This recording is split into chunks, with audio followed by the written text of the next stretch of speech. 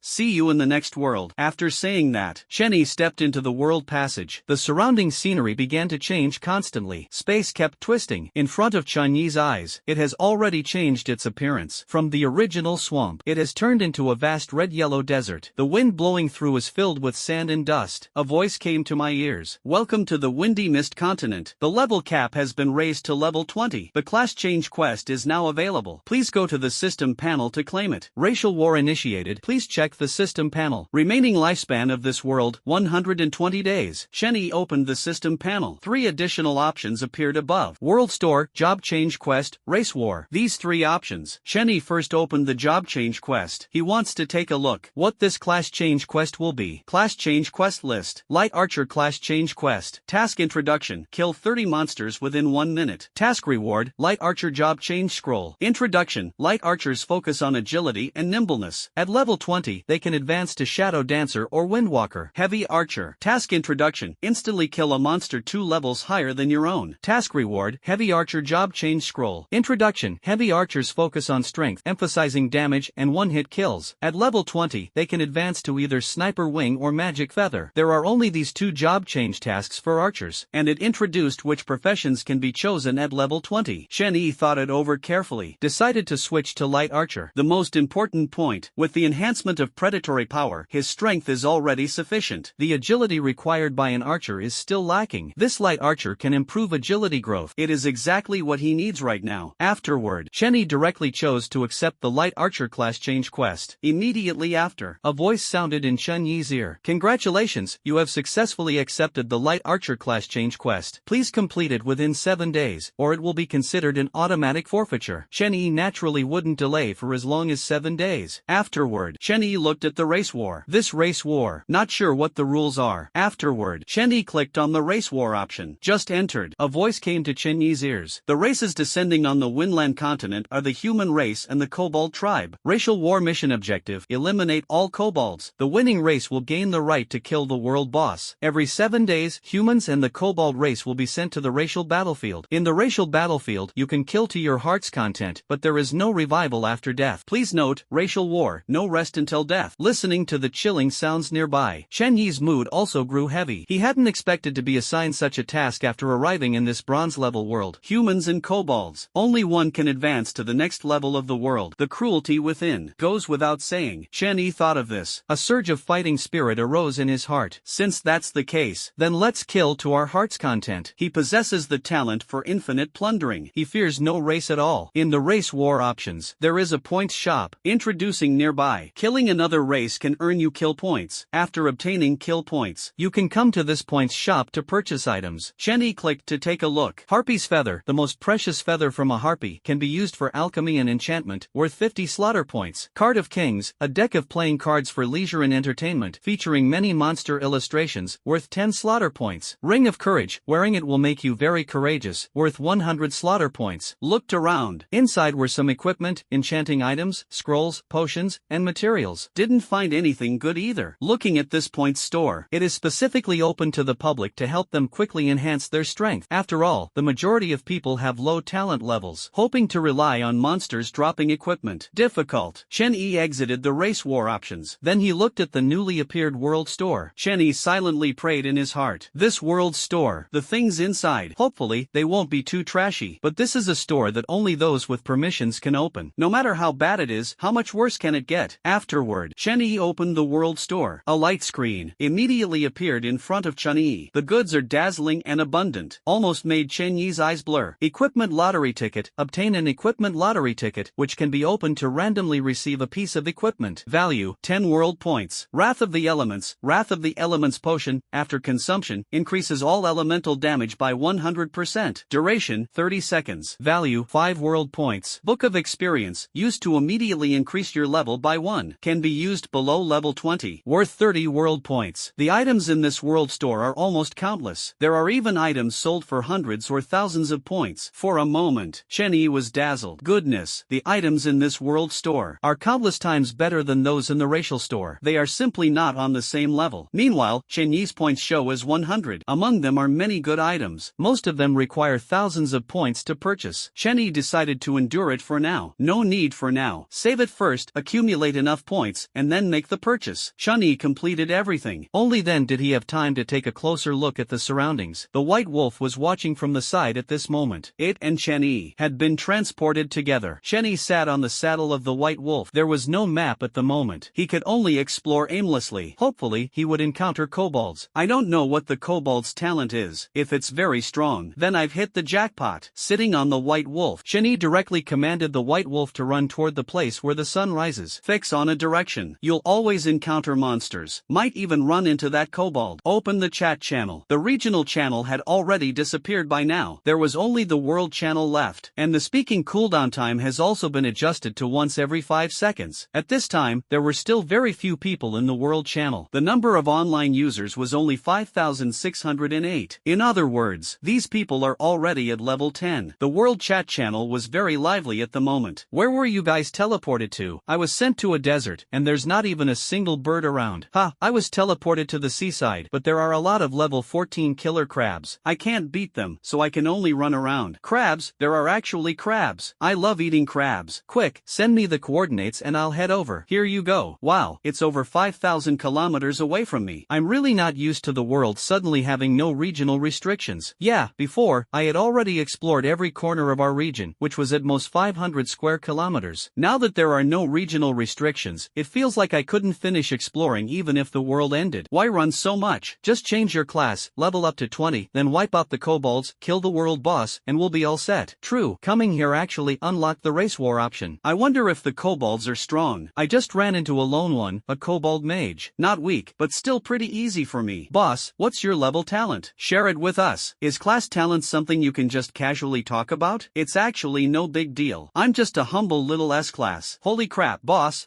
let me cling to you. Do you have any plans to form an organization? If you do, I'll be the first to join. No, I prefer being on my own. Managing is too exhausting. Chen Yi looked at the chat channel with some surprise. He didn't expect to encounter an S-level talent right away. He had permanent invisibility. He knew just how powerful this S-level talent was. It can be said, as long as Chen Yi enters stealth mode, 99% of creatures cannot detect him. In the end, they can only let him slaughter them. Chen Yi watched for a while longer. There is no special information. Then turned his gaze to the surroundings. This Gobi desert is vast. The white wolf had been dragging him for over half an hour, yet he still hadn't seen the edge or any other scenery. The mountain peaks in the distance of the Gobi. There's almost no difference from what I saw at the beginning. spinning. Looking at the mountain, a horse would die running to it. Now it's looking at the mountain, a wolf would die running to it. And at this moment, a moving shadow in the distance. At this time, it appeared in Shen Yi's line of sight. Shen Yi vaguely made out that it was a group of creatures with dog heads and human bodies. This is still the case even with Shen Yi's supervision. The actual distance, at least over 30,000 meters. Shen Yi's heart stirred slightly. This time, he finally managed to catch it. It's just unclear whether killing these kobolds will yield any experience. Moreover, his light archer mission is still incomplete. If possible, Shen Yi hoped to complete this task along the way. He patted the white wolf. The white wolf immediately understood, ran straight toward the group of walking kobolds. The white wolf's speed was very fast. 30,000 meters were covered in an instant. When it was about 1,000 meters away, Shen Yi made White Wolf stop. Then he walked toward that group of kobolds on his own. As the surrounding space rippled, Shen Yi directly entered stealth mode. Just like that, Shen Yi swaggered over to the group of kobolds. At this moment, this group of kobolds was pushing a cart. The cart was loaded with many goods.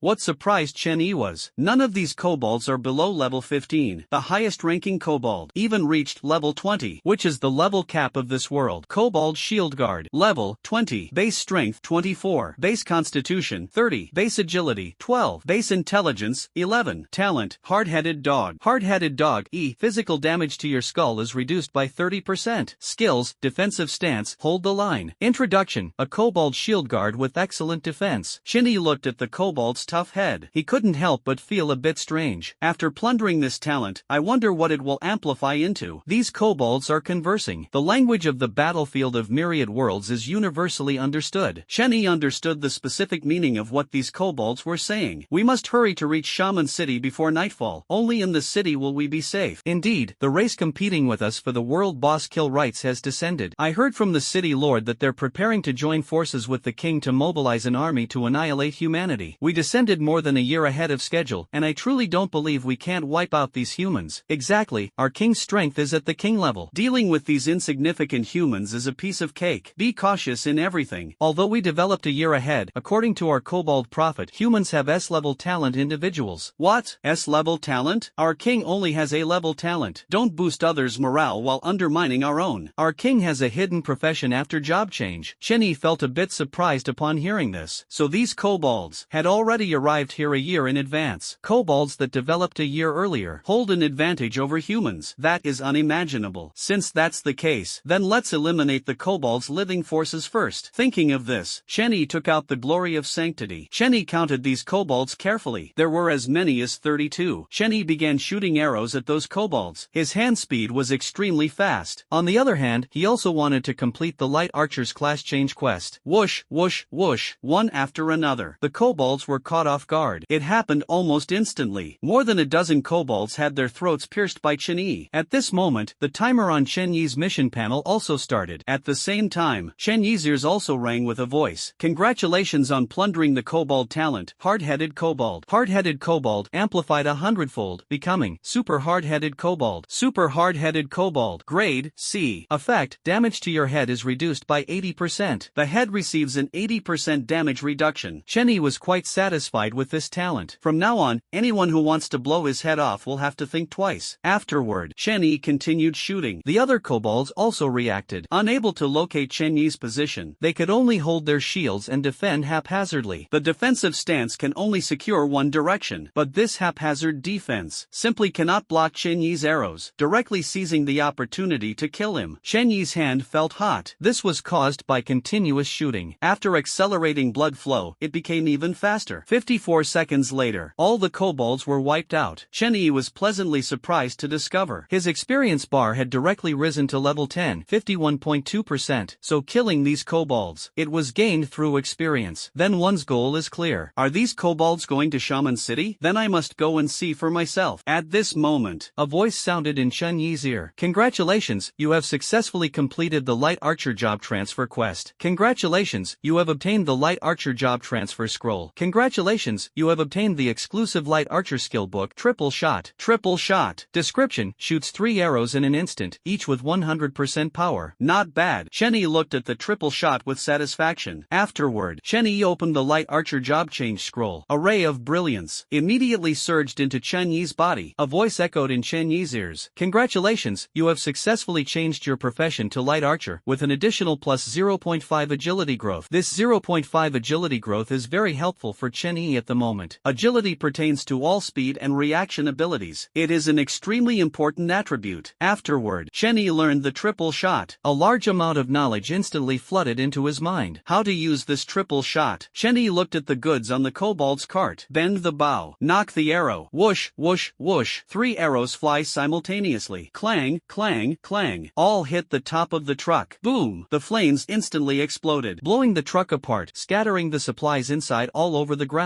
Chen Yi looked with satisfaction at the damage caused by the triple shot. This time, he had gained another means of attack. At this moment, among the kobold's supplies, some ores caught Chen Yi's attention. These ores had already undergone preliminary refining. Their surface shimmered with a metallic luster. Chen Yi picked up a piece. Hematite. Introduction: an essential ore for forging weapons and equipment, known for its excellent ductility and toughness. Chen Yi looked over. The entire truckload was filled with this hematite. A second thought. Chen Yi immediately understood the purpose of these kobolds transporting red iron ore. It was to forge a large number of weapons and equipment to fight against humans. TSK. These kobolds' level of civilization isn't low. Look at this ore refining. It can almost be considered the pinnacle technology of the Iron Age. Chen Yi searched the kobold leader of the caravan. A sheepskin map. At this moment, it appeared before Chen Yi's eyes. A voice sounded in Chen Yi's ear. Discover the regional map. Integrate into the system? Yes. Chen Yi directly chose yes. The world map on the system panel. The area belonging to Chen Yi's side was illuminated. Chen Yi also learned what this place was called. The Red Iron Gobi. There is a mine specifically for producing red iron ore. And Shaman City. It's about 30 kilometers from here. Relying on the White Wolf's speed, it will take about 20 minutes to get there. Chen Yi no longer hesitated. Store all the hematite into the storage space. Shout loudly to summon the White Wolf over. Ride on the White Wolf. Whoosh. Ran toward Shaman City. When Chen Yi arrived at Shaman City, it was already 3 in the afternoon. Let the White Wolf wait on the plains outside the city. Chen Yi activated invisibility. Swaggering toward Shaman City. The walls of Shaman City are built entirely of sand and stone. They appear to have strong defenses. On the city walls, kobold soldiers are constantly patrolling. The levels of these kobold soldiers are all around level 16. Chen Yi felt a bit puzzled. Why did they arrive a year earlier? None of these kobolds have reached level 20. Thinking back to how he hadn't seen a single monster before, Chen Yi guessed a fact in his heart. That is, there weren't enough monsters for these kobolds to kill. Therefore, they couldn't all level up. In that case, the situation for humanity becomes even more difficult. At this moment, the city gates open wide. Chen Yi walks into the city. Houses made of a mix of wood and stone are everywhere here. Although they look simple, their structure is unexpectedly solid. Chen Yi observed everything around him, including those kobolds walking on the road. He came to this shaman city. No other purpose. 2 words. Massacre. Since a massacre is inevitable, then a good spot with a wide field of view must be found. He has 10 times the range and supervision. As long as he can find a vantage point, then launching a massacre becomes much easier. Chen Yi before this saw the weapons of those kobold guards. There are also bows and arrows. Chen Yi speculated. There must be an armory here. Since that's the case, then we just need to find that armory. Empty out the armory here. Even if we sell it, we can still gain quite a lot of benefits. Afterward, Chen Yi began tracking the patrol teams of these kobolds. Although he didn't know where the armory was, but these patrol teams would definitely patrol there. If there were no kobold residents nearby and the place was heavily guarded, that means this is where the armory is located. Even if it's not the armory, it is still a very important place. In any case, there's no mistake. Chen Yi walked cautiously on the street to avoid bumping into the kobolds coming his way. Without exception, these kobolds were all talking about the arrival of humans. Some kobolds were even saying, killing all humans would definitely allow them to reach level 20. Chen Yi couldn't help but sneer upon hearing this. Then today, you can help me reach level 20 first. When passing through an intersection, a patrol team caught Chen Yi's attention. The kobolds in this team were stern and silent. They marched in perfect unison. They are clearly well-trained elite soldiers. Chen Yi quickly followed. Following these kobolds will surely lead to their armory. Stay at the end of the kobold team. Chen Yi became much more relaxed, because all the kobold civilians around became extremely respectful after seeing this patrol team, and they all automatically automatically moved to the sides of the road. Shenny took advantage of the convenience. Afterward, Shenny then started walking with the patrol team. The patrol team had many places to go. They covered almost half the city, but Shenny didn't see anything particularly special. At this moment, the leading captain looked at the other kobolds. Now, disband. We'll gather here again at 10 p.m. Yes, Captain. The other kobolds responded in unison. Shenny was a bit speechless. Goodness, this is all they came up with after half a day. Shenny was helpless. He started wandering around, but the routes in Shaman City were intricate and complex. It was easy to get lost while circling around. Thus, Shenny chatted on the World Channel while waiting until evening. By evening, the patrol team arrived as scheduled. However, Shenny noticed that these kobold patrol teams were not wearing the same outfits as during the day. Shenny felt a bit excited. It was late at night now. Those kobolds had already gone into the houses to sleep. It definitely wouldn't be something like patrolling the streets. At this moment, the kobold captain leading the group said to all the kobold patrol members, "Next, we're heading to the Lord's manor. Stay sharp. The Lord sometimes comes out to inspect." Hearing the kobold captain's words, all the kobolds immediately stood at attention. Yes. Afterward, all the kobolds began walking in one direction. Shenny quickly followed. It seems the important place is the city lord's mansion. After several twists and turns, after bypassing more than a dozen streets, Shenny saw a cluster of buildings with a style completely different from the others. The entire structure was made of various beautiful pieces of wood. It can be said, the ones before were commoners' houses, and this was obviously the place where the kobold nobles resided. The patrol captain then presented a waste token. The soldiers on guard then let them pass. Shenny also slipped in along with them. Walked for about 30 minutes. Shenny saw a heavily guarded building. There were no special markings around, but more than 30 kobolds were guarding it back and forth. Use the eye of insight. Shenny could feel it. Inside this building, there are more than a dozen kobolds. It seems this must be the armory. Thinking of this, Shenny headed directly toward the house next to the armory. He shot a fire-enchanted arrow. Boom! Intense flames immediately engulfed the house. Because it was made of wood, so the burning speed is extremely fast. Seeing this scene, all the kobolds panicked. Damn it, how did it catch fire? Isn't there fireproof paint? Those damned profiteers actually dared to sell counterfeit fireproof paint to the city lord's mansion. Once the fire is out, we must kill those profiteers. For a moment, all the kobolds started carrying wooden buckets to fetch water. The kobolds originally inside the building also came out upon hearing the news. Only 3 or 4 kobolds were left to guard the place. They then joined the firefighting team. Meanwhile, Shenny stood to the side. Taking advantage of the moment the building opened, he went straight inside. At the very moment of entering, Shenny saw the warehouse filled with boxes. The warehouse was very large. It's roughly over 2,000 square meters. Everywhere is piled with various wooden crates. Some opened wooden crates. Inside, they are filled with all kinds of weapons. Seeing this scene, Shenny felt a surge of joy in his heart. This is the right place. Next, it's time to find out where the arrows are. According to this area, the number of arrows is definitely not less than 100,000. Shenny did not stay in place. He directly walked toward the armory. Shenny immediately started rummaging through the boxes and cabinets. Because of the permanent invisibility effect, even if the noise here became extremely loud, nor did it disturb those kobolds. Boxes of arrows came into Chen Yi's view. At this moment, red iron arrow. Damage 5. Introduction. Elmwood arrow shaft, combined with a red iron arrowhead, possesses strong penetration and lethality. Seeing this, Shenny directly swept his hand over these arrows. The arrows disappeared one by one. When all the arrows were stored in the storage space, Shenny had already spent 3 minutes, and nearly half of the warehouse was emptied. Shenny made a rough estimate. The number of red iron arrows he had obtained. Almost 130,000 arrows. This is a terrifying number. From then on, Shenny no longer needed to pick up arrows. Shenny walked towards the door. Afterward, as for the other equipment, Shenny did not pocket them either. After all, collecting them takes time. Even if he has permanent invisibility, it will definitely attract the attention of those kobolds. Quickly walked out of the armory. Shenny ran directly toward a tall building. Based on his observation, this high-rise building is the tallest structure in the entire Shaman City. Shenny climbed up to the top in just a few steps. Afterward, he took out the Holy Glory. A crimson iron arrow appeared on the bowstring. With the help of supervision, Shenny was able to clearly see every kobold here. Shenny aimed his arrows at the kobolds who were putting out the fire in the armory. Afterward, under the effect of tenfold range, whoosh, the arrow turned into a straight line, directly piercing through one of the kobolds. As that kobold fell to the ground, the other kobolds instantly reacted. Enemy attack. We're under attack. The kobolds began shouting loudly. A huge sound. It immediately caught the attention of the other kobolds. 1 passed it to 10, and 10 passed it to 100. Less than 10 minutes. All the kobolds kobolds in Shaman City had left their homes, each holding a torch, illuminating the entire Shaman City brightly. But this also provided a target for Chen Yi. Whoosh, whoosh, whoosh. The arrows flew directly toward those kobolds. Each and every arrow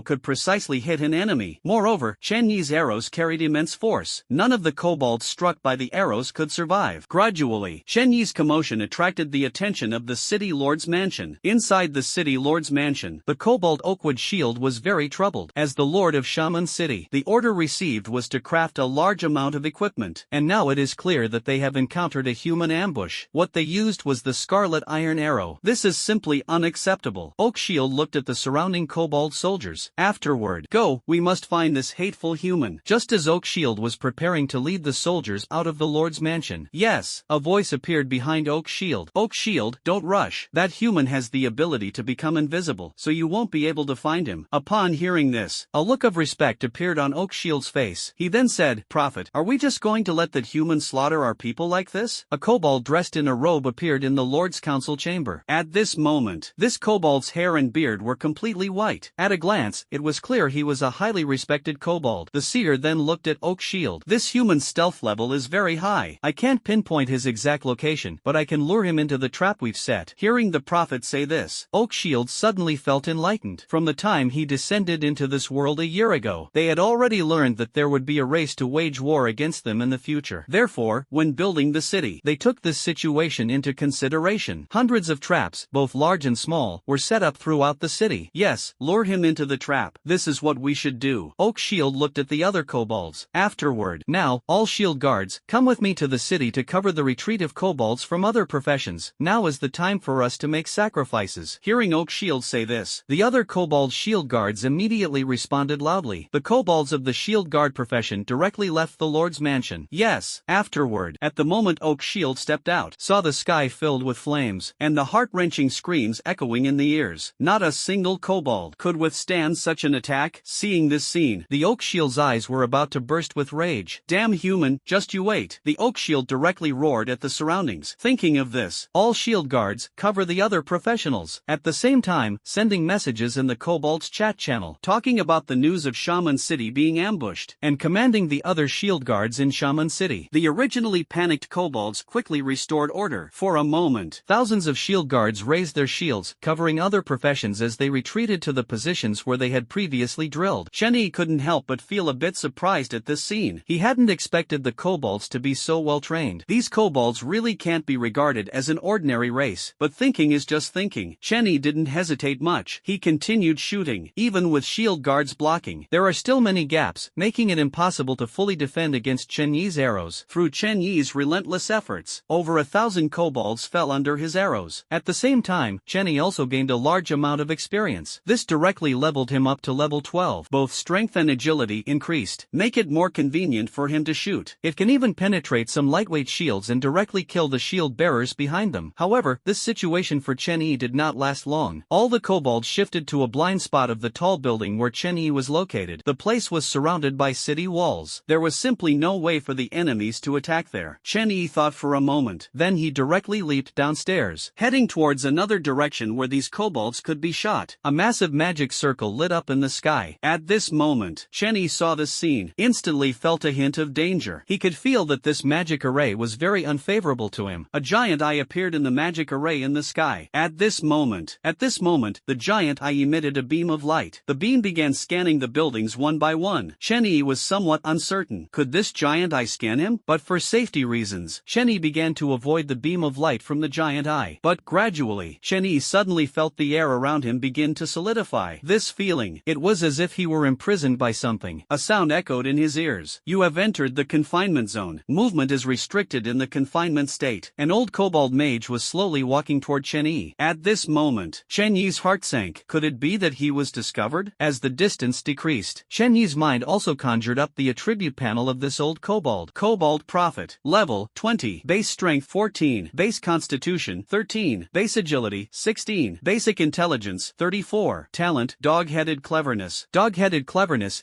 Intelligence growth is additionally increased by 0.3. Skills Magic Imprisonment Heartstrike. Introduction. The Elder Prophet among the kobolds, smart since childhood and even smarter in old age. Looking at the kobold prophet in front of him, him. Chen Yi frowned slightly. He had been tricked. The kobold prophet slowly began to speak. At this moment, human, you've been tricked. I cannot see you, and the giant I cannot detect you either. Everything I have done was to lure you into this confined domain. Next, everything before me will suffer a violent blow. After speaking, the kobold prophet raised the short staff in his hand. The short staff gathered a crimson energy at this moment. In just a few seconds, a massive blood-red light sphere appeared above the kobold prophet. Because the direction of Chen Yi's location was not visible, boom! The blood-red light sphere flew indiscriminately toward Chen Yi's side. After a violent explosion, all the buildings around Chen Yi were destroyed. Everything was crushed into pieces. But just as Chen Yi closed his eyes, waiting for death and preparing to transform into an undead, a strange glow emanated from within his body. The radiance formed a barrier. It directly took the fatal attack in place of Chen Yi. A voice echoed in Chen Yi's ears. Afterward, the evil god's blessing has been activated, taking the fatal damage on your behalf. Hearing this sentence, Chen Yi was a little excited. Good fellow, this blessing from the evil god is indeed not useless. The kobold prophet, who had already launched a powerful attack, was now nearly exhausted. At this moment, with his current mental strength, releasing such a powerful attack was still somewhat strenuous, but everything in front of him had been leveled to the ground. He believes no creature could survive his attack. At this moment, due to the exhaustion of his mental strength, the confinement field was also withdrawn, and just as the kobold prophet breathed a sigh of relief, an arrow whistled through the air. The sound of flesh being pierced echoed. Put! The kobold prophet stared blankly at the arrow in his chest. Even in death, he couldn't figure it out. How could anyone withstand his attack? The kobold prophet fell to the ground directly. Afterward, a voice sounded in Chen Yi's ears. Congratulations on plundering the kobold prophet's talent, kobold cleverness, kobold intelligence, hundredfold amplification, amplified to kobold wisdom. Kobold wisdom. Description: your intelligence growth increases by 1 point. Grade C. Looking at the fallen kobold prophet lying motionless, Chen Yi secretly felt fortunate. If it weren't for the blessing of this evil god, he feared that the one collapsing to the ground now would be himself. And this dog-headed creature is clever. If you are a mage, then it's quite a strong talent. However, having it is better than not. Increasing intelligence also boosts mental strength. It is also helpful for prolonged battles. The greatest danger has now been eliminated. Chen Yi looked toward the direction where the kobolds were hiding. It's time to deal with these kobolds. Next, Chen Yi jumped directly onto the rooftop. Afterward, a few quick strides, and he arrived at the southeastern corner of the city. Here stood a 3-story building, just in time to see most of the hiding kobolds. The hunt begins. Now, kobold settlement. At this moment, the lord of the city, Oak Shield, was anxiously waiting in place. Just now, they had already heard that loud explosion. But until now, the prophet still hadn't sent any message. This cast a shadow over the hearts of all the kobolds. Could it be that the prophet did not succeed? The Oak Shield could wait no longer. Thinking of this, then he wanted to head toward the direction of the explosion. An extremely fast arrow flew over. But at this moment, whoosh, the Oak Shield instinctively blocked it. It was immediately struck by this powerful arrow on the shield on the arm. Crack! The next second, the Oak Shield strapped to the arm instantly shattered into pieces. Seeing this scene, the Oak Shield was extremely surprised. Never would have thought that the prophet would actually fail. The prophet hasn't sent any messages so far. That means the prophet must have been killed. Damn it! Oak Shield was extremely furious. Damn humans. They actually killed the prophet he relied on the most. Now the enemy is in the open while we are in the shadows. So who else can be his match? Oakwood Shield made the wisest decision. Thinking of this, then looked at all the kobolds. Everyone, evacuate Shaman City and head to Storm City to seek aid from the Lord of Storm City. After saying this sentence, the kobolds were in an uproar. They all knew the prophet was dealing with that man, and now, judging by the situation, it was obvious the prophet was dead too. Everyone immediately began to panic. Thinking of this, then they madly surged toward the city gate. But Chen Yi would not let these kobolds escape so easily. An arrow claimed the life of a kobold. As time passed, the corpses of kobolds piled up in the city, but due to their overwhelming numbers, more than 1/3 of the kobolds escaped. Among them was Oak Shield. Chen Yi's experience skyrocketed, and his level increased by 1. Just 10% more to reach level 14. However, what troubles Chen Yi is, it's becoming increasingly difficult to level up now. Killed thousands of kobolds, only gained such a little experience. If it were someone else, I wonder how difficult it would become. And just after Chen Yi drove all the kobolds out of Shaman City, an announcement appeared in the ears of all humans. Chen Yi has occupied Shaman City in the Red Iron Gobi. Shaman City has become the first gathering point for the human race. The announcement was broadcast 3 times in a row. This news immediately caused an uproar among humans. Wow, one person actually managed to capture an entire city. This is simply unbelievable. Yeah, Yeah, I also came across a kobold city, but the defenses there were extremely tight and their forces numbered in the thousands. There's no way one person could conquer it. I think the shaman city shouldn't have many troops, otherwise how could it be conquered by just one person? Are you joking? I was born near Shaman City before, and that city is the kobolds' main base for forging weapons. Just think about their troop strength. Wow, that's impressive. Even the main base for forging weapons has been taken down. Did Chenny get a lot of weapon loot? I wonder if it's possible to buy a few pieces from him. Previously, he was the first to defeat the area boss, and now he's conquered the first city. Who exactly is this Chun-Yi? I looked up Chun-Yi's historical chat records and found that he has been consistently seeking to purchase special arrows. He is very likely a highly talented archer. An archer? For an archer to accomplish such feats, that's truly incredible. Indeed, it's simply unimaginable how one person could manage to conquer an entire city. To be honest, I am an S-level talent holder, but I also think it's too outrageous for one person to conquer a city. Perhaps this Chen-Yi is an SS-level talent holder. Who knows, SS-level talents have a 1 in a billion chance of being obtained. With 10 billion humans, maybe there really is an SS-level talent out there. Honestly, comparing myself to others is just infuriating. Here I am still worrying about tomorrow's meal, and these kobolds are so maddening they've wiped out every monster. Exactly, these kobolds arrived a year earlier than us, taking full advantage of the situation. There's simply no way to compete. What do you mean there's no way? Can't kobolds be eaten? I ate one, and it tastes even better than dog meat. Upstairs is ruthless. I'm going to throw up for a bit. I'm planning to visit Shaman City to see what kind of person that Chen-Yi really is. As the first gathering place for humans, Shaman City is bound to be lively in the future. Ha, just in time, the map of the Red Iron Desert has been lit up. I'll also go check out Shaman City. Let's go together. Meanwhile, on Chen-Yi's side, he was looking at the reward he had just received. Guild Token. Introduction. You can use this guild token to create a guild to recruit members of the same race. Form a faction? Chen-Yi shook his head. He had never thought about it. After all, management is too labor-intensive. However, this can be sold to those in need. Chen-Yi first thought of Lu Tianming, but Lu Tianming himself. Chen-Yi felt that there was nothing comparable in value to this token. Chen-Yi directly sent a screenshot of the item in the bustling world channel. Thinking of this, the originally lively world channel. At this moment, it fell silent for a few seconds. Then it became even more heated. Holy crap, holy crap, holy crap. Am I seeing this right? There's actually something like this in the 10,000 Races Survival Battlefield. Everyone, look quickly, it's from Big Boss Chen-Yi. Awesome. Is Big Boss Chen-Yi planning to establish a faction? I don't think so. For someone like Chen-Yi, acting alone is clearly the most advantageous, right? Could it be that the pro is planning to sell it? Who knows? Let's see what the pro says next. At this moment, Chen-Yi directly sent a message. Guild tokens for sale. If you're interested, trade items of equivalent value. After saying this, Chen-Yi started watching the world channel. Chen-Yi's message immediately sparked another round of discussion. As expected, the big shot is selling them. I just wonder who will manage to get one. After all, this is a legitimate guild token. Right now, so many scattered forces can only join groups and change notes to confirm statistics, which really doesn't spark much interest. That's right, obtaining this token would allow someone to become the leader of the #1 guild. Becoming the leader of the #1 guild would undoubtedly make them the top force among humans. The value of this token is far beyond what ordinary items can measure. My solitary cloud pavilion is determined to get it. I am Zhang Zhan, the owner of the S-level talent unyielding martial body. Anyone who wants to join solitary cloud pavilion can come over. My Sanren Tang is not to be trifled with, and besides, can you even swallow this token? Wow, 2 factions are competing now. I wonder what the other factions will say. This token, I, Wending, am determined to take it. Our Wending has 2 S-level talent holders. What do you have to compete with us? No way, is Wending really that powerful? There aren't many S-level talent holders to begin with, and they actually have 2. It's simply unbelievable. I know about Wending. I was in the same zone as them before, which is zone 3336. 2 S-level talent holders directly encountered each other there. They started fighting at first, but eventually teamed up to form Wending. Wending Zhang Yuan, what a domineering name. Have you asked my Nether Empire? Our leader possesses an SS-level talent, Eternal Night Physique. Who can compare to us? Exactly, our Nether Empire leader is currently helping others in our zone level up, which is why they haven't come to this world yet. Once our leader arrives, what are kobolds in this world even worth? Wow, even an SS-level talent holder has appeared. Is there anyone with an SSS level talent? Don't even think about it. The chance of getting an SSS level talent is 1 in a billion. This game doesn't have any guarantees, and whether we humans even have one is still unknown. Yeah, even S-level talent holders are so powerful. An SSS level talent holder could probably destroy the heavens and the earth. Exactly. Even with my C-level talent, I feel like I can defeat dozens of lower-level talents, let alone an SSS level talent. A special pin pinned message appeared at the top of the chat channel. At this moment, this guild token, we mythmakers are claiming it. If anyone disagrees, feel free to go solo. The pinned message stayed for a full 10 seconds before disappearing. This left everyone dumbfounded. Is that even possible? You can actually pin your own messages. Or is it some kind of special tool? You can pin your own messages. As for Chen Yi, he was overwhelmed with receiving messages. A large portion of them were requests to purchase guild tokens, as no one could resist the allure of the top human faction. As for the rest, they were all various spam messages. Chen Yi checked the messages one by one, wanting to see if there was anything that could catch his interest. But Chen Yi kept scrolling through. There is nothing particularly good at all. Some even want to reap without sowing, claiming to want to create a large guild with Chen Yi. Seeing this kind of news, Chen Yi directly blocked him. He didn't even give him a chance to send a second message. A message caught Chen Yi's attention. At this moment, boss, our leader has a complete set of extremely powerful leather armor. I wonder if you're interested. Chen Yi saw this, couldn't help but become interested. Leather armor set? He was still wearing that wolfskin armor, which was already completely outdated. If the leather armor set has excellent attributes, I might consider it. Can you show me a screenshot of the specific attributes? Sorry, boss. Our leader is still in the previous world. It's just that they were helping us level up, so it got delayed. Chen Yi was speechless. Then he closed the message. It was important to know that his guild token was at its most valuable during this period. If a second guild token were to appear, then his guild token would significantly depreciate. So if he could sell it quickly, he should do so as soon as possible. Chen Yi continued reading. Another message was delivered to Chen Yi at this moment. Boss, do you need a bronze permission upgrade scroll? Chen Yi saw this message. He immediately stopped browsing through the information. Then he opened the screenshot sent by that person. Bronze permission upgrade scroll. Description: can upgrade permissions from black iron level 1 to bronze level 2. Seeing this, Chen Yi completely lost his composure. Where did you get this thing? The person said, boss, don't worry about where this thing came from. Just tell me if you're satisfied with this permission upgrade scroll. Can I exchange it for your guild token? At this moment, seeing this person's arrogant tone, Chen Yi understood. This person must know the specific value of his permission upgrade voucher. Then there's no need for him to act anymore. Immediately, Chen Yi replied to the message. Sure, go to the exchange and conduct the transaction there. After saying that, Chen Yi began trading with this person named Lu Xing. Okay, Chen Yi now had an additional permission upgrade voucher in his hand. Immediately after a while, Chen Yi used this permission upgrade voucher, accompanied by a voice. Congratulations, your permission level has been upgraded to bronze level 2. Bronze level 2 grants an additional 3 pinned messages in the world channel per day and an extra 300 world points per week. Upon hearing this, Chen Yi was very satisfied. Not only did the points triple, there were also more pinned message opportunities. Not bad. Lu Xiaobei, deep in a dark forest, looked at the guild token in his hand with immense satisfaction. At this moment, didn't expect to get the guild token so quickly. Although the permission upgrade scroll was also incredibly valuable, it was something he obtained by giving up the time to be the first to kill the area boss. But for him, this guild token is a more necessary item. Lu Xiaobei directly chose to use the guild token. A voice came through. Afterward, please name your guild token. Lu Xiaobei, without hesitation, directly said, Namage Chang'an of the Past. The guild, Chang'an of the Past, has been successfully created. A level 1 guild can accommodate 1,000 members. Please recruit members, complete guild tasks, and work towards upgrading the guild level as soon as possible. An announcement spread among humanity. Lu Xiaobei has established the guild, former Chang'an, the first guild of the human race. Those interested may join. At this moment, Lu Xiaobei also directly used the remaining 2 pinned message opportunities. My name is Lu Xiaobei, owner of the SSS level talent, Elemental Sovereign. I am now recruiting the first batch of guild members for former Chang'an. Only professionals with talent levels above B grade are welcome. In the future, when the guild upgrades, we'll consider recruiting professionals with talents below B level. Seeing these 2 pinned messages, everyone was dumbfounded. Goodness gracious, humans really have individuals with SSS level talent. It's simply unbelievable. Perhaps, this Lu Xiaobei must be the strongest human, right? After all, SSS level talent, a 1 in a billion chance. The probability of generating a second one is just too low. An additional guild option appeared on the system panel, and then clicked into the guild. At the same time, there was only one guild waiting there all alone. It was none other than the former Chang'an, and the conditions set by Lu Xiaobei for joining. Only those with B-level talent could enter. There are too many people with B-level talents. Each district has at least a few. 10,000 districts. There are tens of thousands with B-level talents. In an instant, the guild in Chang'an of the past was already packed. Only those with slower hand speed were left there, beating their chests in frustration. They only hated themselves themselves for not being faster. After all, this is the #1 guild. If one becomes part of the first batch of founding members, the benefits that can be obtained are unimaginable. Shenny also saw the messages in the chat channel. I really didn't expect it. There actually exists an SSS level talent. If that's the case, even if I were to face him, I'm afraid there's no chance of winning. After all, that's an SSS level talent, a unique existence among humans. My own infinite Plunder has yet to grow. He is absolutely not his match right now. Shenny took a deep breath. It seems he needs to make the most of his time. He must seize some higher level talents. Otherwise, one would have no competitive strength. Shenny found White Wolf and directly had it charge in the direction where the kobolds had fled. As for Shaman City, afterward, Shenny decided to return the favor. Directly hand over Shaman City to serve as Lu Xiaobei's former Chang'an Guild base. First, establish a good relationship with this SSS level talent holder. After all, the situation is stronger than the individual. Doing so has benefits and no drawbacks. Moreover, with Lu Xiaobei's SSS level talent, he could completely conquer a city on his own. Shenny contacted Lu Xiaobei. Lu Xiaobei was naturally very happy. Afterward, because even if it's him, before the basic attributes and number of skills improve, conquering a city is extremely difficult and there's a possibility it might not be taken. If it cannot be taken, that would be hilarious. Shenny, I owe you a favor. After Lu Xiaobei finished speaking, he earnestly requested Shenny to post a few pinned messages in the world channel. This indicates that Shaman City was the main base of the former Chang'an. Anyone who wants to become a peripheral member of the former Chang'an can come to Shaman City. As for the rest, Lu Xiaobei will notify them in the guild channel. Shenny naturally would not refuse. Then, a pinned message was sent in the world channel. Now, everyone, if you want to become a member of the former Chang'an outskirts, you can all come to Shaman City. Immediately after, Shenny sent 2 more pinned messages. This excited everyone. Shaman City. In the days to come, it is destined to become humanity's largest city. Wow, it seems these 2 big shots have joined forces. Exactly, when big shots team up, the world is ours. Now we really need to hurry and set off. There aren't any monsters here at the moment, so we can totally go check it out now. I'm really envious of you guys. That Shaman City, I saw it on the map, is over 5,000 kilometers away from me. There's no way I can get there. I roughly estimated this world, and the land area is as much as 11 million square kilometers. Some people might never encounter each other in their lifetime. There's no need to say that. Isn't there a racial battlefield every 7 days? But the racial battlefield only selects a portion to enter. I'm not sure if you've seen this rule. Yes, the racial battlefield randomly teleports 100,000 people in every week, and then 2 armies face off. Only when one side is completely annihilated can the racial battlefield come to an end. So cruel? I'm starting to feel scared. If we fail, wouldn't we be dead there forever? Of course, but the number of people transported to the racial battlefield increases each time, and it only ends when either the human race or the kobold race is completely annihilated. Is this the true meaning of survival among the myriad races? Who knows? But the race that survives until the end must undoubtedly be the strongest among all races. Shenny watched the chat in the world channel. A sense of responsibility involuntarily rose in his heart. Only by killing more kobolds in this world could he reduce the number of human casualties on the racial battlefield. At this moment, Shenyi's mood became even more impatient. Then he called upon the White Wolf beneath him, making the White Wolf run even faster. Thinking of this, the time on the Kanglan continent had already reached its final day. As the last human to reach level 10 stepped into the world passage, after an earth-shattering noise. At this moment, the evil god awakened. Tens of millions of humans who hadn't reached level 10 were now fleeing in panic, trying to make one last desperate effort. Level up to 10. But how could it be possible to level up now? Accompanied by a despairing noise, a massive maw devoured the world's crystal wall. Rumble rumble. The world is continuously struck by earthquakes, tsunamis, and volcanic eruptions. All of humanity kneels in despair. Now, death is inevitable. Accompanied by a sudden darkness, the world fell into a massive stomach sack. The vile water capable of corroding the world began to pour continuously. Amidst the endless void, the eldritch god covered in tentacles let out a satisfied burp. It had devoured a world. Its power had grown slightly stronger. The voice reached the ears of the eldritch god Broken. Congratulations, your world-devouring mission has been completed. You are rewarded with a portion of the world's essence. Now, please proceed to accept the next mission and head to the next world for devouring. Broken revealed a trace of human-like helplessness. Afterward, he then chose to accept the mission. Beside the evil god, another world appeared out of thin air. Within the crystal walls of the world, a group of lizardmen, at the same time, gradually awakening in a wooden hut. Just as Chun-Yi was galloping wildly on the White Wolf, a private message came through. Shen-Yi, this is Lu Tianming. I just got transferred from the previous world. Where are you now? Shen-Yi saw it and then replied to the message. How can it be so fast? I've been in this world for less than 3 days. Immediately, Lu Tianming replied to the message. What? You've only been in this world for 3 days? Then it seems the flow of time in the two worlds is not the same. I've already spent half a month in that previous Black Iron level world, so that's how it is. Well, that's perfect. Saves you from falling behind in level progression. Alright, I'll get familiar with it first and contact you in a while. Okay, if you're near Shaman City on the map, you can come here and check it out. There are benefits. Alright, sounds good. Right now, I've lost contact with the people from the Overlord Alliance. If possible, I'll have them meet me there. Shenyi closed the message. What mattered most to him now was to head to Storm City and take a look. The White Wolf ran wildly for over 2 hours before finally leaving the Red Iron Gobi. Afterward, walked out of the Gobi, arrived at a plain with green grass. Shenyi encountered many kobolds along the way. They were all stragglers who had fled from Shaman City. Without exception, all were shot dead by Shenyi. When they arrived outside Stormwind City, Shenyi was shocked, because the storm city that appeared before his eyes exceeded his imagination. It was an immensely vast city. This storm city was built against a small hill, with an enormous lake beside it. The small hill was about 30 meters high. It has already been hollowed out and turned into the main structure of Stormwind City. The sprawling buildings below extend over a radius of more than 100,000 meters. Just a rough calculation reveals that at least 1 million kobolds live within, completely incomparable to a small city like Shaman City. A storm city, equivalent to hundreds of Shaman cities. Shenyi couldn't help but feel a bit exhausted. It can be said, goodness, even if I kill them one by one myself, using all the hundreds of thousands of arrows in the backpack wouldn't even kill 1/10 of them. And I was still thinking about massacring the city. Thinking about it now, it really was childish and ridiculous. However, it was impossible to massacre the city. But Shenyi wanted to clear some obstacles for humanity. That is to say, kill one if you can. Shenyi stopped with the White Wolf 5 kilometers away from Stormwind City, and directly built a wooden cabin here. By the way, started roasting meat. They were eating sea turtle meat. Previously, they had killed over 1,000 sea turtles. There are still hundreds left to eat. Eat 2 sea turtles. Shenyi heard the sound he had been hoping for by his ear. The power of predation activated. You have gained 1 point of base strength. Shenyi was very satisfied. Now the sky had turned dark. Shenyi decided to take a good rest. After all, he hadn't rested at all since last night until now, then fell into a deep sleep. The next day, at around 4 in the morning, Shenyi woke up. Shenyi discovered that in all worlds, time was exactly the same as on Blue Star. The sun rises in the east and sets in the west, 24 hours a day. As usual, ate a large amount of food, accompanied by the sound of basic strength value +1. Shenyi then ran toward Storm City. The White Wolf is too conspicuous. Now it is only used for transportation. It can no longer help Shenyi with anything. Shenyi enters permanent invisibility. The outskirts of Stormwind are brightly lit. A total of 50,000 troops have gathered here. The kobolds from Shaman City have already fled to this place. At this moment, Shaman City serves as the main base for weapon smelting. It must never fall into human hands. The Lord of Stormwind and that oak shield were also somewhat anxious. If this matter reaches the king, then their own lives might be in danger. It took less than a day. An army was assembled. 50,000 soldiers, all of them level 20 kobolds. At this moment, and there were archers, spearmen, shield guards, and cavalry. These professions are the strongest professions on the battlefield. However, kobold mages are extremely rare, because kobolds cannot extract talents. Kobolds born with the innate talent of a mage are extremely rare. Therefore, whenever a kobold mage appears, they are protected as a cherished creature. When Shenyi saw this scene, he then took out the glory of sanctity. Since that's the case, then let you die before achieving success. Arrows of flowing light shot toward the kobold army. Whoosh, whoosh, whoosh. The arrows are incredibly powerful. Afterward, each strike can kill a kobold. Even if you're a shield guard, it won't work. After all, the equipment is too trashy. Shenyi, under the enhancement of various top-tier equipment on his body, rarely encountered armor that could resist. This situation put all the kobolds on high alert, and those kobolds who had fled from Shaman City collapsed and screamed upon witnessing this scene. It's him,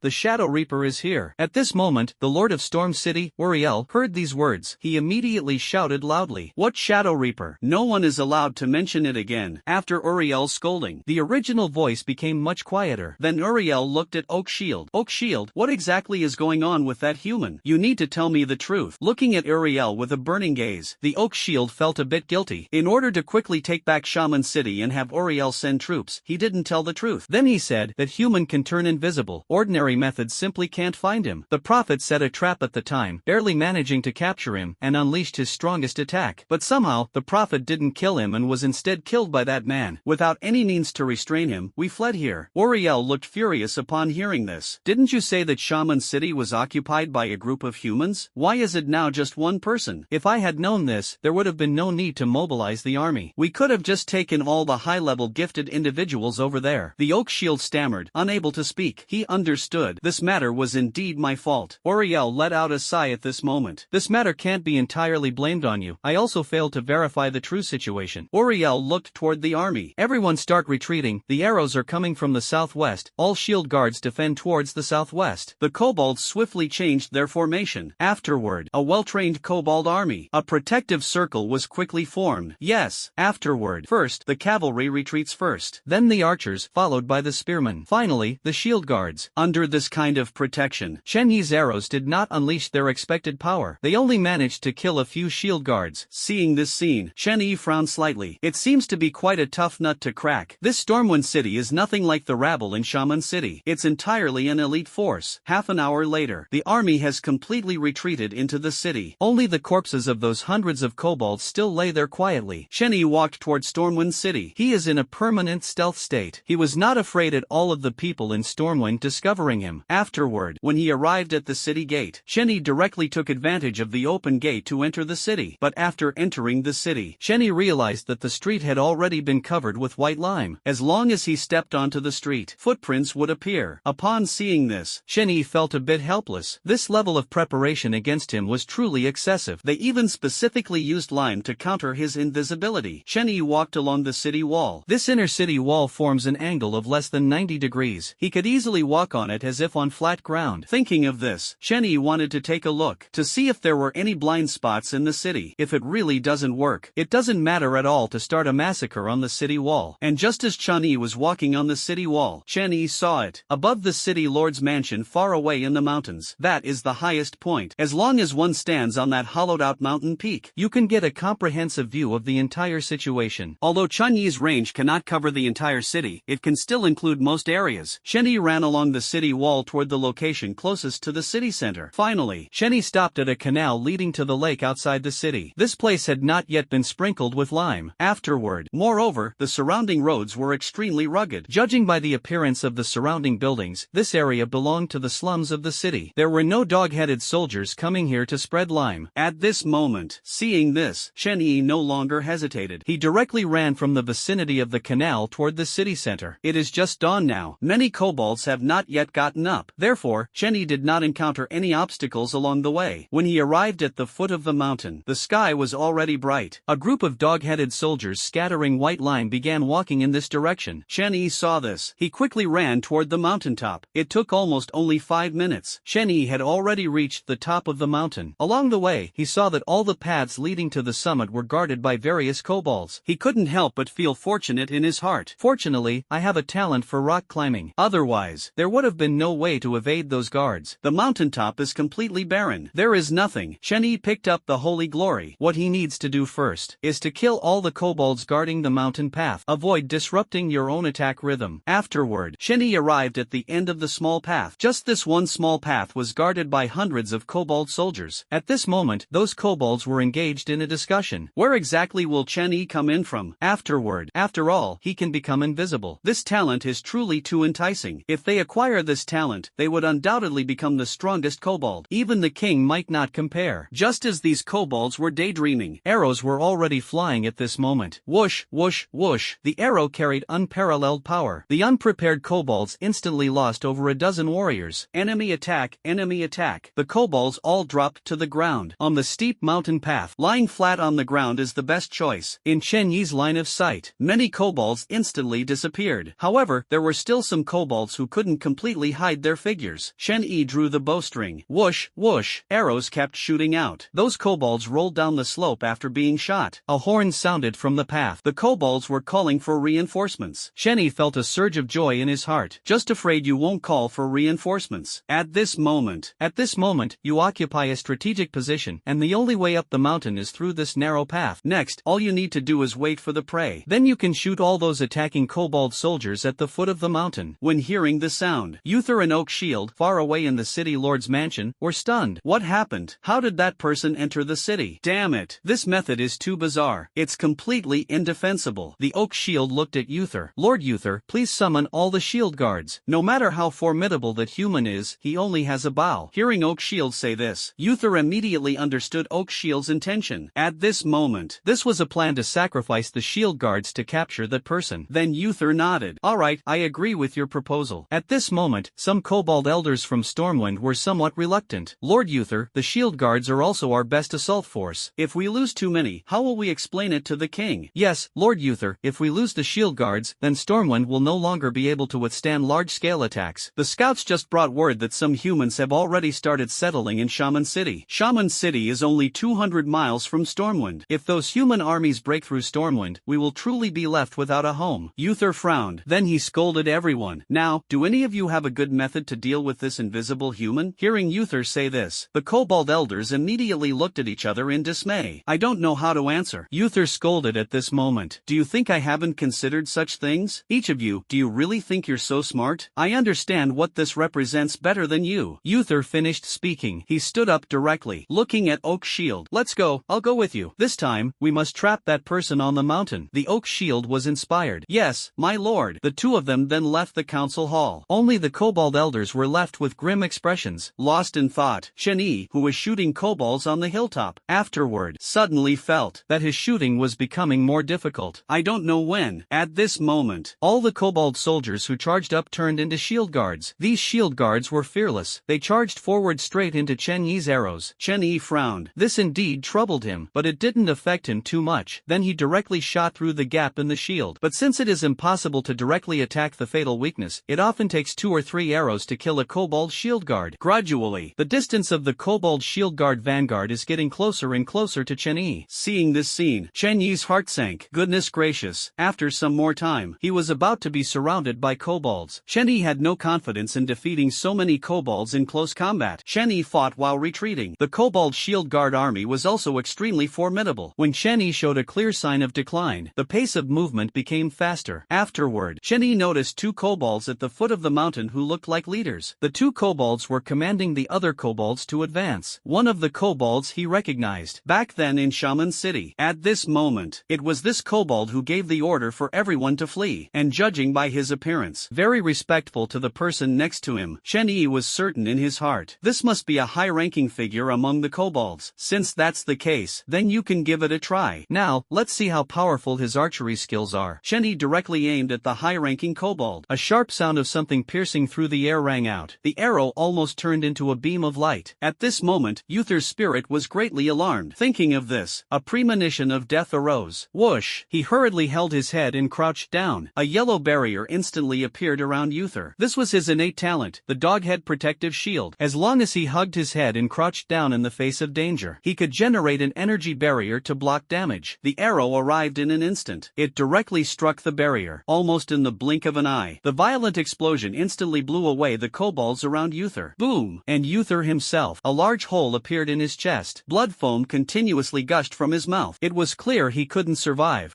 Oakwood Shield was dumbfounded when he saw it and only reacted 3 or 4 seconds later. He kept shouting loudly, "Where's the priest? Where did the priest go?" 5 minutes passed. The priest arrived late. This was a kobold elder. Seeing Uther, who was already breathing out more than in, was quite startled. He quickly cast a healing skill on Uther. A ball of white light filled with life energy gradually merged into Uther's body. Chen-Yi's next arrow had already been shot. Uther, completely unprepared. His neck was instantly pierced. Blood spurted out all over the ground.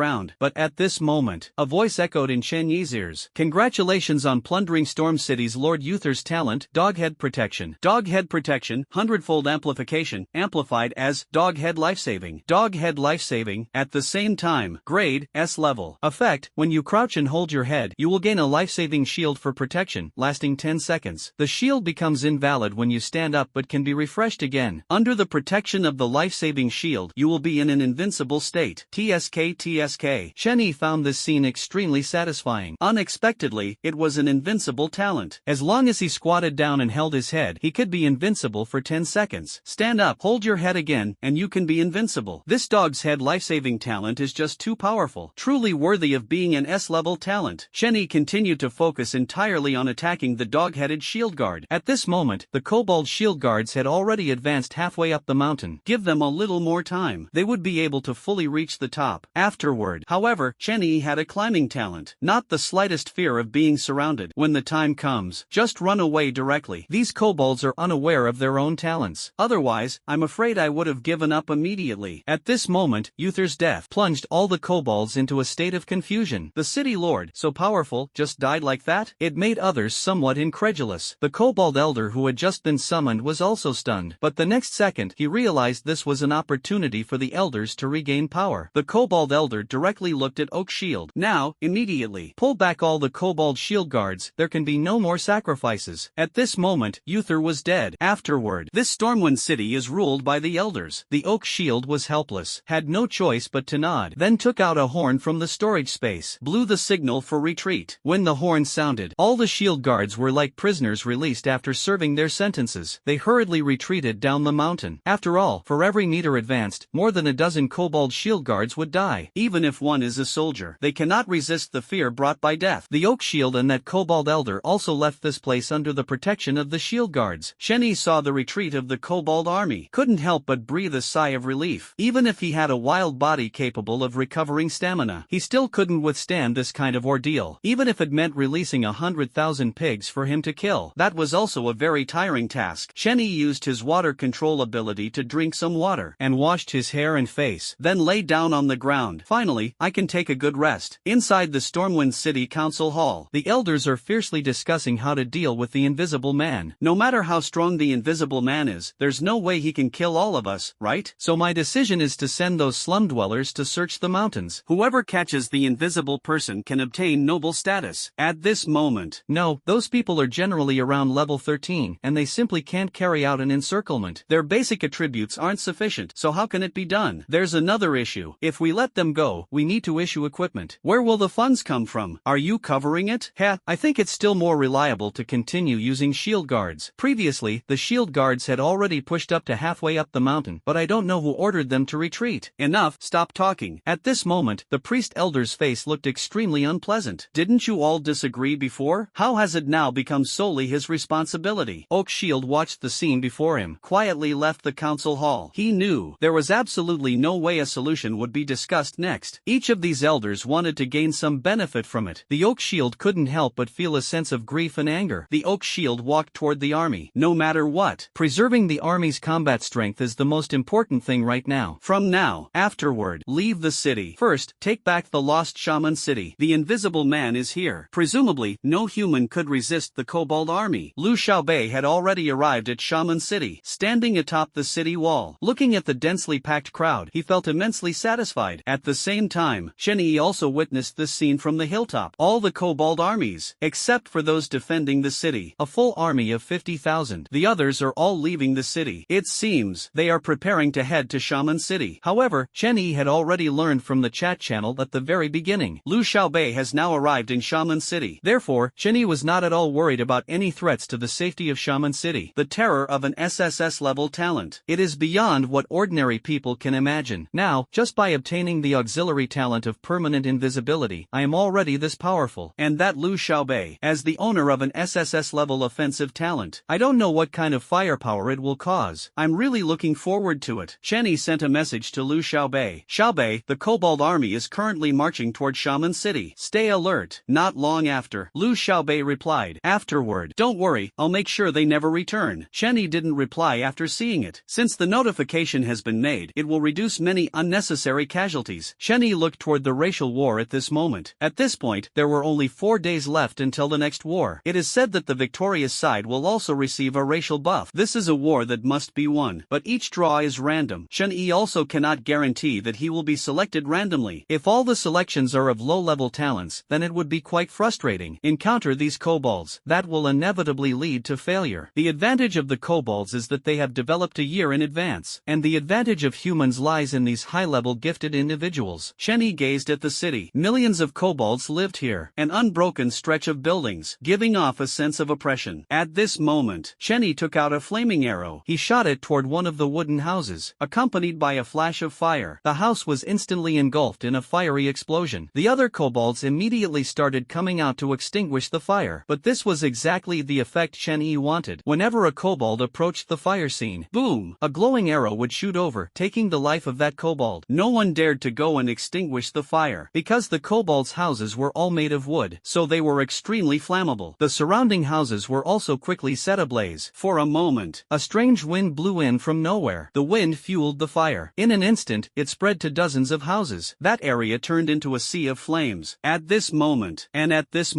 those kobolds could no longer sit still, risking being shot. For a moment, they still had to go put out the fire, but by this time, it was already too late. The fire had grown larger and larger. Those kobolds had no other options. They could only start dismantling the houses to prevent the fire from spreading further. Shani was being sly at this moment. Since an isolation zone was created here, then just go somewhere else. Shani took out a flame arrow, set up a total of 10 ignition points. Wait until the flaming arrows are finished. Shani then began shooting down the kobolds trying to extinguish the fire. Afterward, experience was unknowingly increasing. Shani felt, according to his current progress, he could reach level 20 in less than a week. Meanwhile, on the other side, the Oakwood Shield has already advanced 180 miles with the army, and they are resting 10 kilometers away from Shaman City. Meanwhile, Lu Xiaobei and the former members of Chang'an are currently standing on the city wall. From a distance, they could already see the kobold army. After all, it was an army of 50,000 kobolds. Even if separated by 10 kilometers, it was still extremely conspicuous. Lu Xiaobei looked at the kobold army, couldn't help but feel eager to give it a try. Previously, guild members contributed 5 mage skill books to him. Now his skills have exceeded 10. With the SSS level talent Elemental Sovereign, one of its effects reduces the cooldown of all elemental skills by 90%. He releases skills without any gaps. He can achieve seamless skill release. Now is the perfect time to try just how strong his abilities are now. When the trimming was completed, the Oak Shield slowly advanced toward Shaman City with the army. The front row shield guards also raised their shields to prevent being ambushed by ranged skills. When they were still 500 meters away from the walls of Shaman City, Oak Shield ordered the army to halt, preparing to make a decisive charge in one go, directly breaking through the walls of Shaman City. At this moment, some long-range professionals from the former Chang'an. Just as he was about to launch a ranged attack, Lu Xiaobei stopped him. Then he sent a message in the guild channel. Everyone, do not initiate an attack without permission. I want to test what my current strength is. Immediately, the others all stopped what they were doing. They had immense confidence in Lu Xiaobei. After all, he was an SSS level talent holder. No one knew what it would be like if he went all out. The Oak Shield looked at the humans on the city wall. He could tell. The general level of these humans ranged between level 10 and level 12. Even level 13 was very rare. At this moment, they are nothing but a mob. The Oak Shield directly shouted at the siege team. Siege team, attack now. The shield guards immediately stepped aside. Siege teams, thinking of this, each one burly and strong, holding thick wooden stakes in their hands, directly advancing to attack the city walls. The city walls of Shaman City are built from piled sand and stones. As long as the force is strong enough, the walls can be knocked down. And just as those strong kobolds were attacking the city walls, Lu Xiaobei made a move. A fireball the size of a water tank appeared above his palm. The fireball displayed a purplish-red hue. It radiated an astonishing temperature. A fireball the size of a water tank instantly blasted toward the siege team. An incredibly intense sound appeared below the city wall. A scorching wave of heat swept across everyone's cheeks. Whoosh! When the air wave disappeared. Boom! Hundreds of the original siege team had vanished. A deep pit flowing with scorching lava. At this moment, it appeared outside the walls of Shaman City. Everyone, including the kobolds, was dumbfounded. A single fireball spell. The power was actually so astonishing. Lu Xiaobei looked at his achievement with satisfaction. With his SSS level talent, he was invincible in this world. Lu Xiaobei directly used his wind-based skill, flight technique, and flew toward the 50,000 strong army. A beautiful ice crystal appeared in Lu Xiaobei's hand. This was his skill, Frostheart. It could slow down the speed of all life within the area. Afterward, enhanced by the SSS level talent, Elemental Sovereign. At this moment, the power of the Frostheart increased 100-fold. Lu Xiaobei directly threw the Frostheart into the center of the kobold army. A massive amount of cold air was instantly released, within a radius of 5 kilometers. Instantly shrouded by this cold domain, the kobold army was trembling from the freezing cold. They couldn't believe it at all. Such an attack was actually unleashed by a living being, simply powerful to the extreme. They had never seen a being stronger than this human before them. And at this moment, Lu Xiaobei was already floating above the kobold army, muttering to himself, "Now, none of you can escape." After saying that, a powerful and scorching ray appeared in Lu Xiaobei's hand. The ray is 5 meters wide and several kilometers long. All the kobolds it touches are set ablaze spontaneously. The kobold army begins to scatter and flee. But due to the slowing effect of Frostheart's chill, movement speed was reduced by by at least 50%, leaving Lu Xiaobei free to do as he pleased. When Lu Xiaobei's scorching ray duration ended for a moment, another attack began to condense in his hands. It was a whirlwind that kept expanding. Whoosh whoosh whoosh, a strong wind began to blow between heaven and earth. Lu Xiaobei directly threw the whirlwind into the army. The whirlwind instantly expanded to several hundred meters wide. The whirlwind rampaged wildly. Countless kobolds were swept into the sky and then fell down. Afterward, smashed to death. The number of kobolds crushed to death was beyond measure. For a moment, the oak shield was now terrified. He couldn't have imagined it at all. How could there be such a person in the world? Then the oak shield, along with a few of his personal guards, tried to escape. But the next moment, he was swept up to 100 meters in the air by a whirlwind from afar. As the sound of landing echoed, the oak shield felt as if all his internal organs had shattered. And the next second, a dark expression appeared on his face. Bang! Another kobold fell, landing directly on the oak shield, accompanied by a miserable scream. The oak shield no longer had any vitality. It had completely turned into Lu Xiaobei's personal show. Fireball, whirlwind, scorching ray, frostheart, flaming spear, earth shatter, and so on. Ah, the skills he had learned. Lu Xiaobei displayed everything. Next, the kobold army seemed to have encountered the end of the world. They had no ability to fight back at all. Lu Xiaobei slowly flew onto the city wall. At this moment, he had already reached level 16. Releasing skills so frequently was a bit overwhelming, even for someone with SSS level talent. He couldn't help but feel a little dizzy and lightheaded. 1 hour later. At this time, a former member of the Chang'an Guild quickly took out a bottle of mental recovery potion. Lu Xiaobei took a look, then drank it down. Immediately, his mind became much clearer. He also remembered the guild member who had given him the potion earlier. Meanwhile, on the battlefield, it was no longer as smooth as before. There were cracks and trenches everywhere. The ground was littered with corpses. Some were burned to death, frozen to death, blown to death by the wind, while others were crushed, fallen to their deaths, or squeezed to death in the ground fissures. If this scene were not the corpses of kobolds, it would be nothing short of a living hell. But all the dead are kobolds. This scene, let everyone see it and feel satisfied. Almost impossible to extricate oneself. And in the World Channel, someone has already posted screenshots of Lu Xiaobei's battle just now. Almost instantly ignited human emotions. Damn, is this what an SSS level talent is? It's simply not something ordinary people can compete with. Yeah, I'm a mage too, but is that fireball the size of a water tank for real? I've never seen such a powerful attack before. It's like absurd grandpa opens the door for absurdity. Absurdity has reached home. What is this? Did you see that? These are all forces trying to take back Shaman City. I dare say the previous forces of Shaman City were definitely not weaker than these. Didn't Chen Yi take Shaman City all by himself? I wonder who is stronger between Lu Xiaobei and Chen Yi. It would be great if the two of them could have a fight. Hey, you upstairs, you really love stirring up trouble. These two are the pinnacle of human combat power. If they fight, who's going to deal with the kobolds? Hee hee, I was just saying. Speaking of which, why do I feel like those of us with low talent levels are just here to make up the numbers, nearly serving as a foil for those with high level talents? You know, you're not wrong. It really feels like that's the case. The difference between each level of talent is like night and day. What do you think? Is there anything that could improve our talent levels? If such a thing really existed, do you think it would ever be your turn? Dreaming is fine, but don't think about it in reality. Chen Yi's side also saw the screenshot of Lu Xiaobei annihilating the kobold army. He couldn't help but feel a bit shocked. This SSS level talent grows to the very end. The ability to destroy the world with a single thought and create the world with another is indeed true. At just a dozen or so levels, it can annihilate an army of 50,000 level 20 kobolds. Just wait until it grows stronger in the future. Wouldn't that be even more formidable? Chen Yi felt even more eager in his heart. It is necessary to acquire advanced talents. At the very least, one must also have an SS level talent to feel at ease. Thinking of this, stopped looking at the World Channel. Chen Yi turned his gaze towards Stormwind City. At this moment, under his deliberate control, thousands of houses were already on fire. But because there were no more flame arrows, Chen Yi was unable to create new ignition points. As a result, the kobolds gradually brought the fire under control. However, this was already enough. Chen Yi used more than 10,000 arrows in this fire, not to mention killing 10,000 kobolds. There were also 8,000. Afterward, Chen Yi arrived at a secluded mountainside and fell into a deep sleep directly. He was too tired. Even if it were made of iron, pulling the bow tens of thousands of times would still cause it to break due to metal fatigue. In the days that followed, Chen Yi, aside from eating meat to increase attributes, just killing kobolds to level up, because Uther is dead. The kobold leadership is vying for power. Plus, the 50,000 strong army was completely annihilated. Unexpectedly, no kobolds came to trouble him. However, those kobolds calculated the trajectory and range of his arrows. All of them relocated to the outskirts outskirts of Stormwind. In the end, within Chen Yi's range, there are not many kobolds living there anymore, and now Chen Yi has already reached level 17. Chen Yi did some calculations. He had to kill over 20,000 kobolds to reach level 17. The difficulty for other humans to level up was imaginable. Everyone felt a bit anxious in their hearts. Because the monsters were slow to respawn, there was simply no other way to level up besides killing kobolds. During this time, Chen Yi learned from Liu Xiaobei. After the first racial war with the kobolds, the monsters would respawn. Chen Yi had no idea where Liu Xiaobei got this information, but thinking of the people of Voodoo, just assumed they are those from Voodoo, selling information again. After all, these people of Voodoo are protected by a big shot from the 7th layer world. Any hidden information can be obtained. Since learning about this matter, Chen Yi was no longer in a hurry. Every day, he would just shoot a kobold and chat a bit. Humans have been on this world for the 7th day, and this day is precisely the day the racial battlefield opens. At this moment, all humans with low-level talents are very nervous. After all, being teleported to the battlefield meant being nothing more than cannon fodder. It was completely impossible to inflict any effective damage on the kobolds. Chen Yi was also looking forward to it. He wondered if he would be teleported to the racial battlefield. At midnight,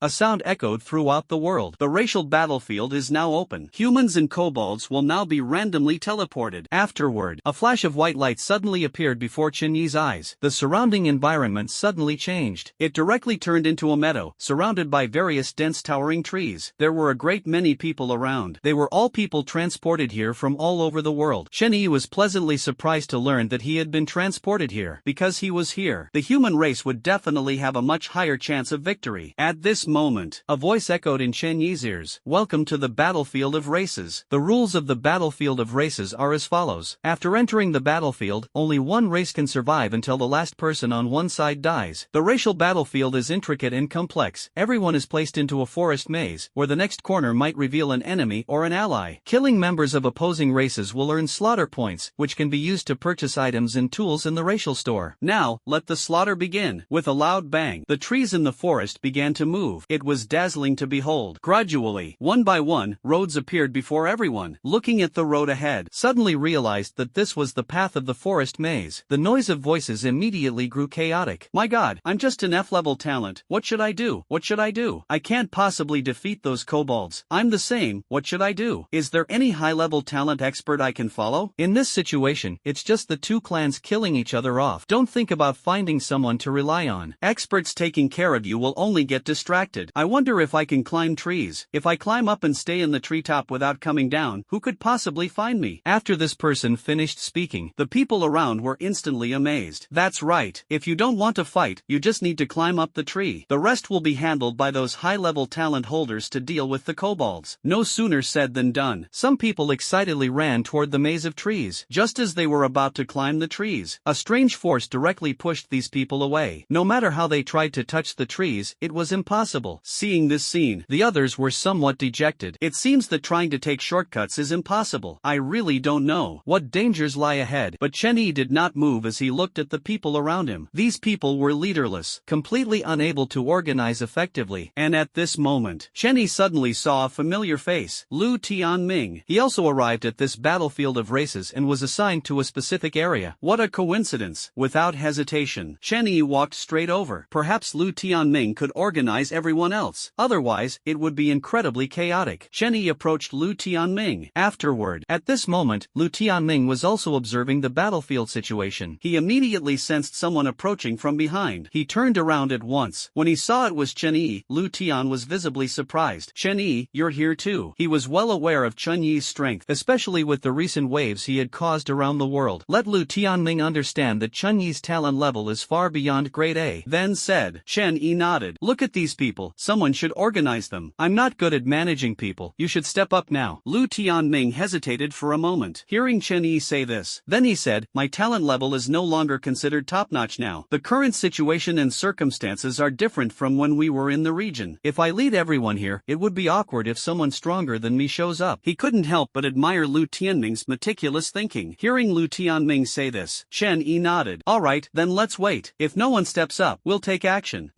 Okay. After Lu Tianming finished speaking, he discussed some other matters with Chen Yi. It was roughly about where Qin Mu and the others were, and how the Batian alliance was on the verge of disbanding. A team of people was preparing to give it a try. Half an hour later, later. They wanted to check out one of the intersections. A professional clad entirely in golden armor stepped forward, but at this moment, that person's head was also covered by a golden helmet. A golden mask covered his face. It was impossible to see his true appearance. A voice came from beneath his mask. At this moment, everyone, follow my command. I am S-Class Talent Ooze, a gladiator. Now, melee combatants, come with me. We will scout ahead. Mages, priests, and archers, all stay in the rear. As for assassins, if you have stealth skills, go scout ahead. If not, just follow us obediently. The professional then headed toward one of the pathways. After saying that, at the same time, he took out a massive golden greatsword from his space. Seeing this person being so flamboyant, Shenyi couldn't help but click his tongue in admiration. Goodness, did this guy rob someone else's vault or what? Hearing Chen Yi's words, Lu Tianming chuckled. Ha, I guess this person's outfit is just like that. But this outfit looks so luxurious, I wonder what attributes it has. Chen Yi nodded. Lu Tianming pondered for a moment. The attribute bonuses must be quite high, but for now, let's just follow him and set off together. Chen Yi took out the holy glory. Alright, afterward, then walked toward that intersection. The humans in this area also consciously divided into professions and began to follow that person's arrangements. At the same time, the entire area had over 300 people. Just like that, start heading forward, because the road is very wide. Even 10 people walking side by side is not a problem. Therefore, there isn't a very long queue. After walking a few kilometers, a crossroads appeared in front of everyone at this moment. Facing a choice, the leading golden warrior did not stop walking. Instead, he walked straight ahead. The humans behind him followed closely. Afterward, no one knew what lay ahead at the next intersection, so for now, they could only trust their instincts. The sound of arrows piercing through the air echoed, and at this moment, Chen Yi was all too familiar with this voice. Lu Tianming, who was beside Chen Yi, couldn't help but be a little surprised to see him like this. The next second, Chen Yi directly entered stealth mode, but then he transformed into a fire elemental body. The arrows passed through without causing him any harm, but the others were in a miserable state. These arrows were very powerful, and their tips were sharpened to an extreme degree. Some humans wearing cloth armor were pierced through their bodies one after another. The priests also hurriedly performed healing, helping these injured humans, but because the arrows could not be removed, they could only stop the bleeding, yet the injuries did not improve. And just to the left of the crossroads, a group of 500 to 600 kobolds is slowly approaching this way. The leading kobold wears a crown and holds a golden scepter. Its flamboyance rivals that of the golden armor. Chen Yi was somewhat surprised. Seeing this scene, he hadn't expected to encounter other kobolds so quickly, and so many people had been injured in the ambush. The golden armored warrior approached the group of kobolds. At this moment, and Lu Tianming is the same. At this moment, he has transformed into a fire elemental form, staring intently at everyone. Seeing Lu Tianming like this, the golden armored warrior was also somewhat surprised. I didn't expect such a strong professional to exist in our team. The kobold at the forefront. And at this moment,